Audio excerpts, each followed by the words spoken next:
어릴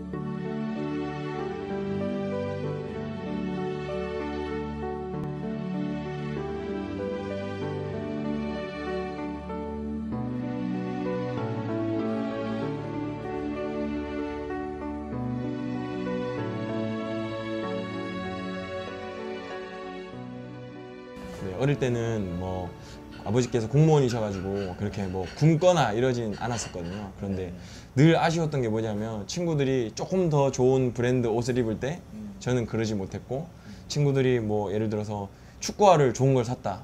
근데 저는 그냥 시장에서 사서 했어야 됐고, 그런 게 그때 당시에는 어린 나이여서 그랬는지 몰라도 그게 되게 싫었거든요. 친구들 같이 놀던 또래 친구들의 부모님들은 사업을 하시는데 저는 아버지 공무원이니까 정해져 있는 봉급 안에서 이렇게 살아야 되고, 아버지께서 또 워낙에 검소하시기 때문에 이렇게 검소하신 아버지 밑에서 제가 사고 싶은 걸 다 사거나 이렇게 할 수가 없는 거죠. 근데 그게 지금 돌이켜서 생각해 보니까 그때 그 친구들과의 그런 관계에서 생긴 열등감 같은 게 있었나 봐요. 그 당시에는 몰랐는데 그게 나중에 제가 25, 26 돼서 부모님이랑 이야기를 하고 내가 왜 사업을 하게 됐냐라는 것들을 돌이켜서 생각을 해보니까 그때 열등감이 지금의 굉장히 큰 동력이 되고 있지 않나라는 생각이 들더라고요. 그냥 20살이 되면서 학교를 서울로 오면서부터 아, 내 인생은 내가 꾸려가는 거지 부모님이 해주는 게 아니다라는 생각이 워낙에 또 강했고, 그러다 보니까 저희는 집안이 다 공무원이거든요. 누나도 공무원이고 매형도 공무원이고, 그래서 뭐 숙부도 다 공무원이신데 저만 지금 이제 나름의 사업이라는 것들을, 장사라는 걸 하고 있는데 그런 게 에서 반대가 되게 많았거든요. 그럼에도 불구하고 제가 이것들을 계속 밀어붙일 수 있었던 거는 부모님 인생은 부모님 인생, 내 인생은 내 인생, 내가 결정을 해서 내가 나아가고 내가 책임을 져야지 후회가 없는 거지. 부모님이 시키는 대로 넌 무조건 공무원 해, 넌 무조건 대기업 취업해, 너 장사하지 마, 너무 위험해, 그렇게 해서 설령 부모님이 원하는 대로 하더라도 그게 나중에 40대가 되고 50대가 됐을 때 본인이 생각했던 그 길이 아니면 그 책임을 누구한테 돌리냐는 거죠. 근데 슈퍼리치들을 저도 나름의 공부를 하면서 만나봤을 때 이 사람은 단순 돈만 많은 게 아니었거든요. 돈도 많고 본인의 시간도 있고 여유도 있는 사람이 진짜 슈퍼리치지, 그냥 돈 많은 사람은 리치 정도에서 그치는 경우가 많아서. 셀러리맨은 죽었다 깨도 그런 사람이 될 수 없다는 건가요? 아니죠. 그거는 가치관에 따라 다른 건데 제가 살고 싶은 삶의 수준이 있는 거고, 그 셀러리맨이 돼서 이 친구들이 살고 싶은 삶의 수준이 있는 거고, 제가 정말 존경하는 동생은 24살에 결혼을 했는데 둘 다 사회복지사인데 둘이 합쳐서 돈이 월급이 한 300 정도? 그런데도 너무 행복하게 잘 살거든요. 그거는 본인이 생각하는 그 중심 가치에 따라서 달라지는 거지, 그 리치라는 게 돈만 가지고 리치가 아니다라는 게 제 생각이거든요. 네. 근데 어릴 적에 제가 생각할 때는 저는 우선은 돈이 많아야 된다고 생각을 했고, 그런 생각들을 통해서 성장하다 보니까 이게 돈이 다가 아니구나. 그러면 나는 조금 더 다른 것들, 의미적인 것들을, 사회적 역할이나 명분이나 이런 것들도 내가 같이 하면서 돈뿐만이 아니라 명예가 될 수도 있고 권력이 될 수도 있고 혹은 뭐 사회적인 힘이 될 수도 있고, 그런 것들을 같이 가져갈 수 있는 사람이 되자라고 조금씩 바뀌어가고 있는 과정에 있습니다. 그런 것들을 자기계발서를 읽다가 총각내 야채가게라는 책을 이제 보게 됐고, 그 야채가게 책을 보는데 제가 너무 잘할 수 있는 일들을 하고 있는 거예요. 남들 앞에 서는 거 좋아하고 목소리가 커야 되고 사람을 상대하는데 거부감이 없어야 되고 이런 여러 가지 조건들이 있는데 저는 거기에 다 부합을 하는 사람이었어요. 그래서 그 책과 시애틀에 지금 파이커 플레이스라는 어시장이 형성된 그 과정을 그린 펄떡이는 물고기처럼이라는 책이 있는데 그 책이랑 이 야채가게 책이 너무 절묘하게 매칭이 되더라고요. 근데 지금 내가 당장에 외국을 나갈 수는 없으니 그러면 나는 여기서 먼저 경험을 해봐야 되겠다. 그렇게 해서 이메일을 먼저 보냈어요. 상병 때 저는 23살이고 뭐 육군 상병 누구고 제가 여기서 나가면 꼭 일을 해보고 싶은데 어떻게 하면 되겠습니까? 그래서 이제 답변을 받아서 유통관리사 자격증도 따고, 그리고 전역과 동시에 면접도 보고 3일 만에 이제 취업을 한 거죠. 전역하고 3일 만에 대구에서 짐 싸서 올라와서 야채 가게에 들어가서 본점에서 한 1년 정도 그 누구보다 열심히 일을 했고, 월급 얼마였어요? 그때 이제 월급이 뭐 초봉이 처음에 수습 때는 뭐 한 120만 원, 그다음에 150, 170 뭐 이렇게 올라갔었고요. 뭐 1년 지나고 팀장 돼서 또 올라가고, 그 당시에 제 나이 또래의 친구들이 벌 수 없는 돈이긴 하죠, 사실은 월급으로 따졌을 때. 하지만 그만큼의 노동 강도가 훨씬 넘어서는 일들이었고, 네. 그럼에도 불구하고 내가 뭐 장사꾼이 돼서 이렇게 벌어들이는 소득을, 그러니까 다른 점장님들을 봤을 때 아, 요 정도 일해서 요 정도 장사가 되면 요 정도를 벌 수 있는구나. 그러면 나는 이렇게 살 수 있구나라는 것들을 되게 그때 많이 배웠습니다. 그런데 그 일들을 하면서 대치동에 있었고 압구정에 있으면서 돈을 정말로 많은, 그러니까 흔히 말하는 슈퍼리치들을 실제로 손님으로 많이 만났는데 그 사람들을 만나면서 들었던 생각이 아, 이게 돈만 많다고 마음이 여유가 있거나 행복하게 사는 게 아니구나라는 거를 손님들을 통해서 저는 배웠습니다. 왜? 그 예를 들어서 어떤 손님은 와가지고 아, 오늘 호동 씨 오늘 뭐가 맛있어요? 아, 누님 오늘 뭐가 맛있고 뭐가 좋고요. 이런 거 드시면 좋을 것 같고 이렇게 했을 때 아, 너무 고맙습니다 하고 구매를 하시는 분이 있고 야, 오늘 뭐가 맛있어? 야, 이거 주고 야, 너 이거 왜 이렇게 해?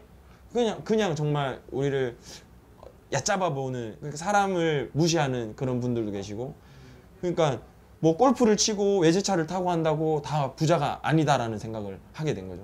돈이 조금 없더라도 정말 예의 바르고 사람 인격을 갖춘 그런 사람이 돼야 되겠다라는 생각을 해서 아, 내가 지금 너무 어린 나이에 돈을 벌고 있는 것 같다.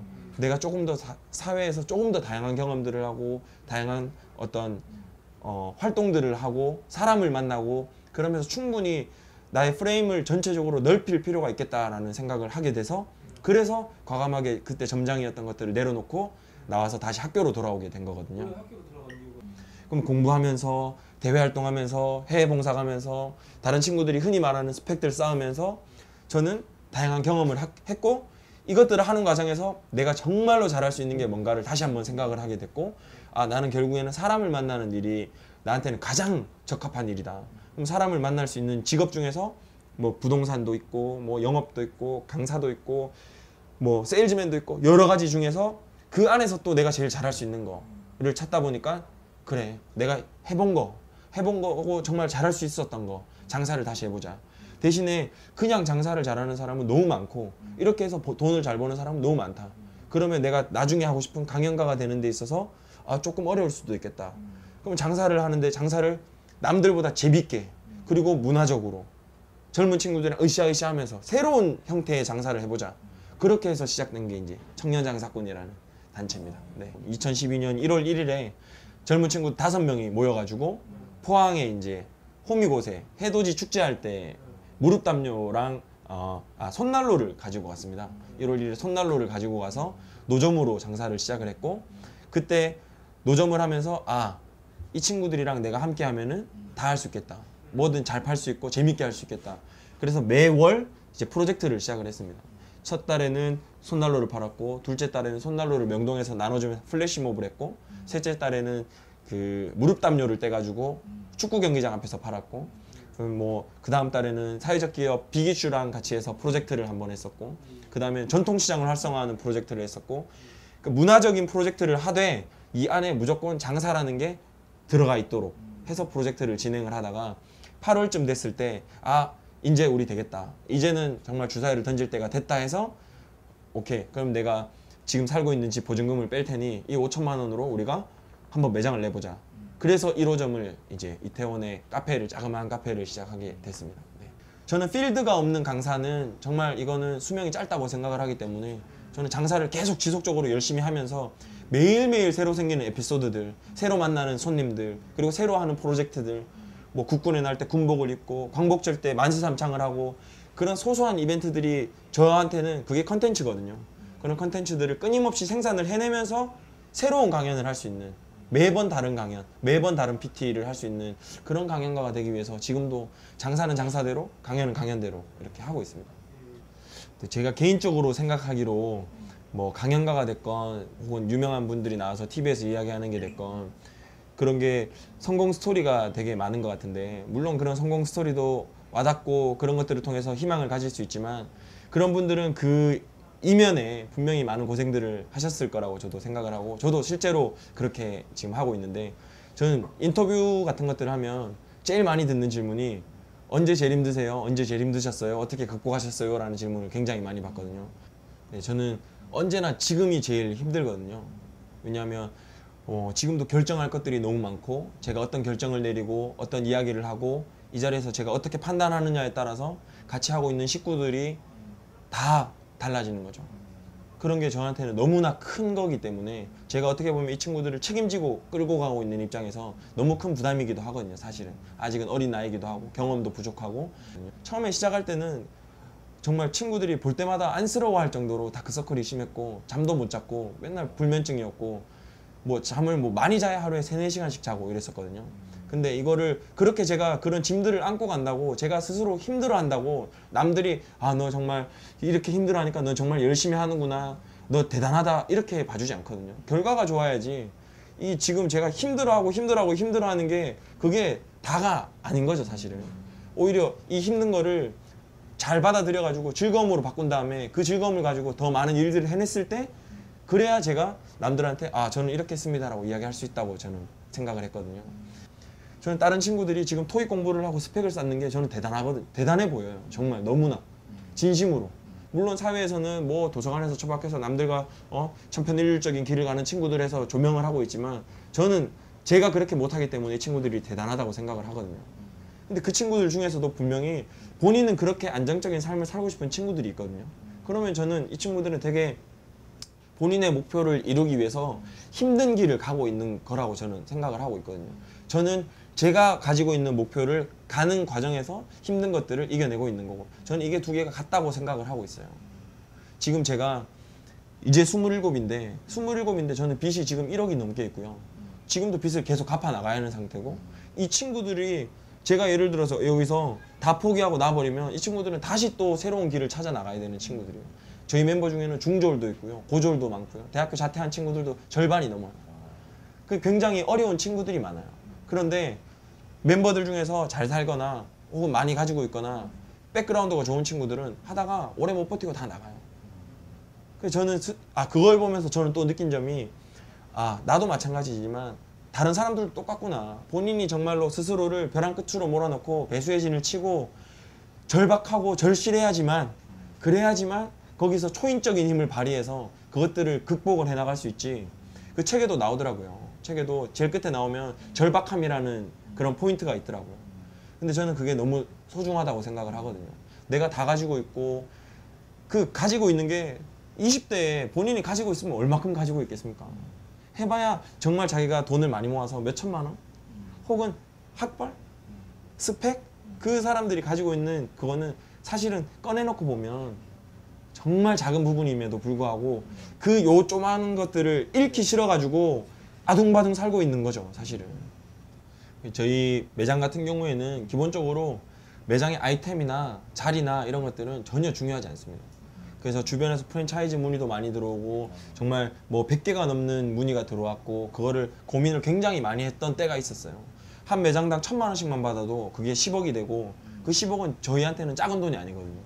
그럼에도 불구하고 이거를 한치의 망설임도 없이 안 하겠습니다라고 끊을 수 있었던 가장 큰 이유는 저희의 그런 핵심 역량이 자리도 아니고 아이템도 아니고 가격도 아니었거든요. 저희는 맨파워가 저희의 핵심 역량인데 그런 핵심 역량을 전달할 수가 없다면 그 프랜차이즈는 아무런 의미가 없는 거죠.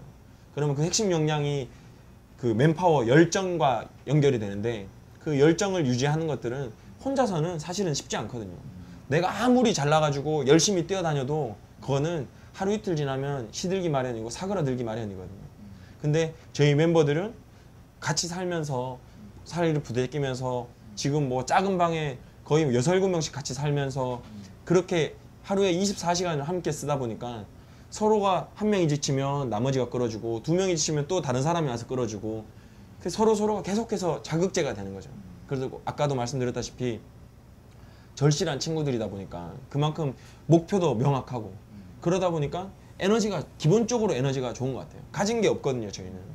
저희는 지금 이 매장이 다 털리고 빚을 1억을 그대로 지더라도 상관없거든요. 왜? 그 1억이 그게 큰 돈이 아니거든요. 왜? 여기 있는 나머지 모든 사람들이 지금 나가서 노가다 뛰면은 1년 안에 그거 다시 모아서 메꿀 수 있거든요. 그러면은 이 큰 돈이 아니기 때문에 저희는 가진 게 없기 때문에 가진 게 없으면 잃을 것도 없는 거죠. 그럼 잃을 게 없는데 두려울 것도 없고 그러니까 매장도 늘릴 수 있는 거고 남들이 넌 좀 무모한데 이거는 좀 아닌 것 같은데 해도 우리가 봤을 때는 아무렇지 않거든요. 이게 리스크가 없는 거죠. 그러니까 더 도전할 수 있는 거고 도전할 거리가 있으니까 더 열정적으로 덤벼들 수 있는 거고 그 열정적으로 더 하다 보니까 사람들이 와 너네 잘한다 잘한다 해주는 거고, 그러니까 주변에서 언론에서도 스포트라이트를 비춰주는 거고, 그러면 또 저희는 거기에 힘을 받아서 더 열심히 할 수 있는 거고.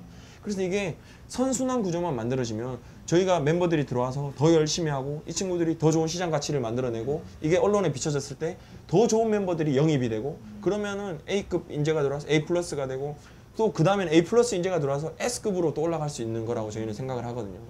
그러니까 더 좋은 순환 구조를 만들기 위해서 지금도 더 많은 투자를 하고 있는 거고. 네네. 기본적으로 매장에서 맨파워가 가장 빛이 나는 순간은 손님들에게 감동을 줬을 때가 가장 빛이 나거든요.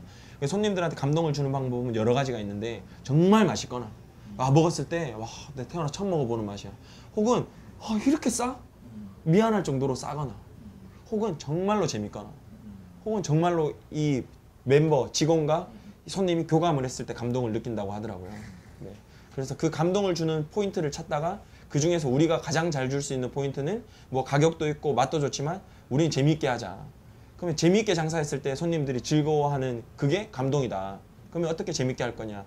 그러면서 매일매일 새벽에 3시가 됐건 4시가 됐건 매일매일 회의를 하면서 내일은 무슨 날이니까 이벤트를 하고, 우리 유니폼은 이번에 이렇게 바꾸고, 내일은 이런 이벤트를 해보고, 손님들이 오시면 이 자리에서는 이런 이벤트를 하고, 오늘은 어떤 멘트를 치고, 날씨가 추우니까 오늘은 뭐 무릎 담요를 주문을 하고, 손이 더러우니까 물티슈를 제공을 해주고, 물티슈 제공을 해줄 때도 그냥 주는 게 아니고 누님 제가 이 두 분 아름다운 커플을 위해 선물을 준비했습니다 하고 물티슈를 줄 수가 있고, 그런 소소한 것들을 매일매일 고민을 하고 그걸 매일매일 공유를 하고, 그 공유한 것들을 각 매장에서 실천을 하다 보니까 그게 저희는 웃기지 않은데 손님들이 봤을 때는 너무 재밌는 거죠. 저희는 너무나 당연스럽고 우리가 덜 힘들기 위해서 재밌게 하는 건데, 우리가 재밌어야 손님이 즐거우니까, 우리가 재밌어야 우리가 덜 힘드니까. 근데 그게 정말 손님과의 온도가 잘 맞아가지고 그게 온도가 전해지면서 감동으로 전해지는 게 아닌가. 기본적으로 장사꾼이라고 하면 사람들이 장사꾼을 사실은 사전적으로 검색을 해보면 그 장사꾼을 낮잡아 이르는 말 장사치로 사람들이 많이 생각을 하거든요. 그래서 굉장히 얕잡아 보기 마련이고, 지금의 어른들도 마찬가지고, 그래서 제가 장사를 처음에 시작할 때 반대가 많았던 거고. 근데 그런 것들을 실제로 사회에 나와서 부딪혀보면 장사라는 게 제가 생각할 때는 이 실물 경제를 배울 수 있는 가장 근본이 되는 게 장사라고 저는 생각을 하거든요. 물건과 돈을, 화폐를 교환을 하면서 물물 교환을 하면서 생겨나는 그거를 시작으로 이 모든 세상이 움직인다고 생각을 하는데, 그거의 가장 근본이 되는 장사를 저는 하고 있기 때문에 저는 그 어떤 경제학자보다 경제를 잘한다고 생각을 하고 있거든요. 그래서 이런 것들을 오히려 또 다른 것들에 대입을 해봐도 마찬가지인 것 같아요. 뭐 사람들이 요새 뭐 인문학이니 철학이니 다 이야기하지만 그거를 공부를 해야 되는 가장 큰 이유도 결국에는 본질을 꿰뚫어보는 통찰력을 가지기 위한 거라고 저는 생각을 하는데, 장사를 하면서 저는 사람에 대한, 이 사람이 정말로 원하는 거, 필요로 하는 거, 그거를 제가 만들어줄 수 있으면 저는 정말 세계에서 가장 유명한 장사꾼이 될 수 있다고 생각을 하거든요. 그게 한국의 장사꾼이 아니라 전 세계를 뒤엎을 수 있는 장사꾼이 된다고 생각을 하고 있거든요. 하지만 그거는 개개인마다 너무 다르고 뭐 공부해야 되는 부분도 너무 많고, 그래서 재밌는 것 같아요. 배울 게 너무 많고 공부해야 되는 게 너무 많고, 단순 내가 물건을 비싼 가격에 잘 판다고 장사를 잘하는 게 아니고, 어떻게 하면 이 사람이 내는 화폐의 가치를 조금 더 내가 더 올려서 돌려줄 수 있을까. 그것들이 공부를 하면 서로 기분이 좋은 거죠. 제가 5,000원짜리 물건을 내놓고 5,000원 주고 샀는데 저는 이익을 많이 취했고 기분이 좋다면 서로 윈윈하고, 이게 모든 시장에서 장사꾼들이 이렇게 장사를 한다면 그러면 전체적인 행복지수가 저는 올라간다고 생각을 하고, 그러면 이 사회가 그냥 단순 장사꾼이 바뀌었을 뿐인데도 이 사회가 따뜻해진다고 저는 보는 거죠. 그러니까 크게 봤을 때는 가장 근본에 장사가 있다라고 생각을 하고 있고, 그래서 제가 하는 일이 가치 있다고 생각을 하고 있고, 이 가치를 주는 방법이 손님들한테 감동을 주는 방법, 그 감동을 주는 장사는 저는 지금 하고 있습니다.